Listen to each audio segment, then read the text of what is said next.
Scientific experts have warned that deadly pandemics are likely to keep happening if action is not taken to protect natural environments. Future pandemics will happen more often, spread faster, and kill more people than COVID-19, the experts said.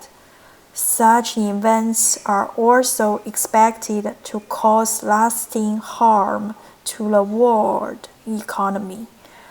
The warning came in a report from the Intergovernmental Science Policy Platform on Biodiversity and Ecosystem Services, an international expert group that advises governments.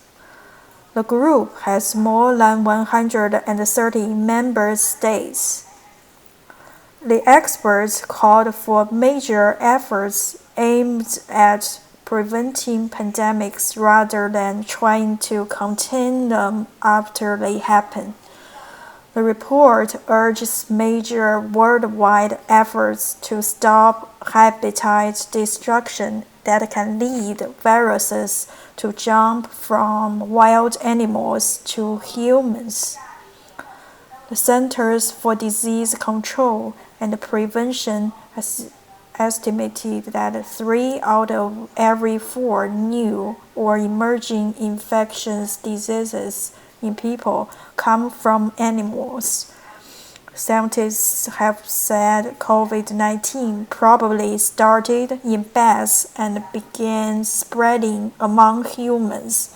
In their report, the expert predicts that about half of an estimated 1.7 million undiscovered viruses in nature might be able to infect people.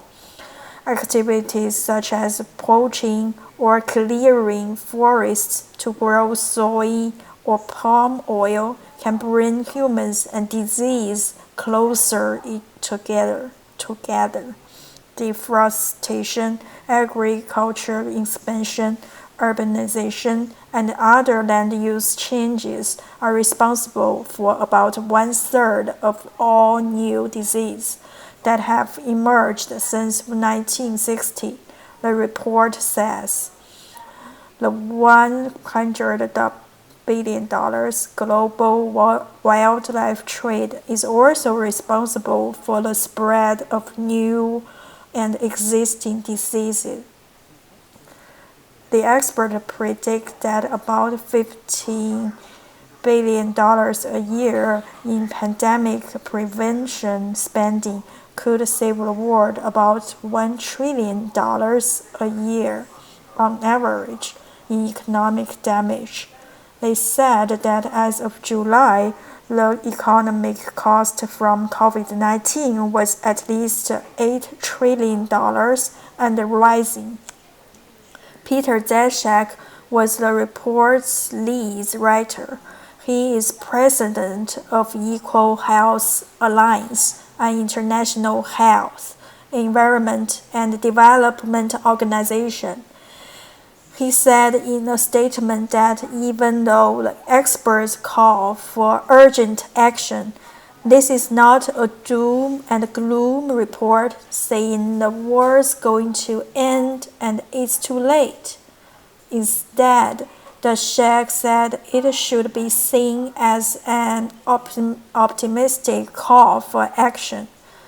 He noted that the current method for dealing with pandemics is to wait for them to emerge and then try to identify them before they spread.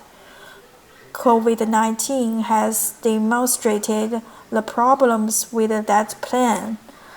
Officials attempted to contain COVID-19 after the disease was discovered last year, but it was already too late.